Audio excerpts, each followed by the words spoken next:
ஆதாய அரசியல் அதுக்குள்ள இல்ல. பள்ளிக்கூடங்களை பத்தி சொன்னார். 8000 வகுப்பறை கட்டடங்கள் தமிழ்நாடு முழுவதும் ஒரு ஆட்சி காலத்தில் கட்டப்பட்டது என்று சொன்னால் இந்த ஆட்சி காலத்தில் கட்டப்பட்டிருக்கிறது. 8000 வகுப்பறை கட்டடங்கள், ஒன்னு இல்ல ரெண்டு இல்ல. ஒரே ஒரு பள்ளிக்கூடம் இடிஞ்சு விழுந்துருச்சு, கூரை இடிஞ்சிருச்சு செய்தி வருது சட்டமன்றத்துக்கு. சட்டமன்றம் நடந்துட்டு இருக்கு. அன்னைக்கு அறிவிக்கிறார் முதலமைச்சர்.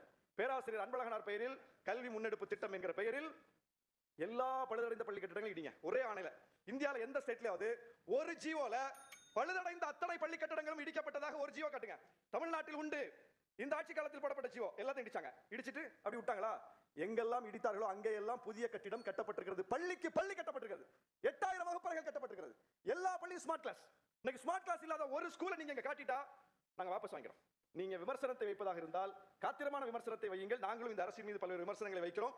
அது ஆக்கப்பூர்வமான விமர்சனம் இருந்தா அவங்க பரிசீலிப்பாங்க. ஆனால் காழ்ப்புணர்வோடு வைக்கப்படுகிற விமர்சனம் என்பது அது மக்களால் புரிந்து கொள்ளப்படும். மக்கள் புரிஞ்சுக்கிறாங்க. அதனால தான் இந்த ஆட்சிக்கு பக்கபலமாக மக்கள் இருக்கிறார்கள்.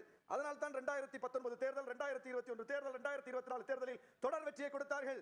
2026 தேர்தலிலும் கொடுப்பார்கள். மீண்டும் திமுக ஆட்சி தான் அமையும். நன்றி.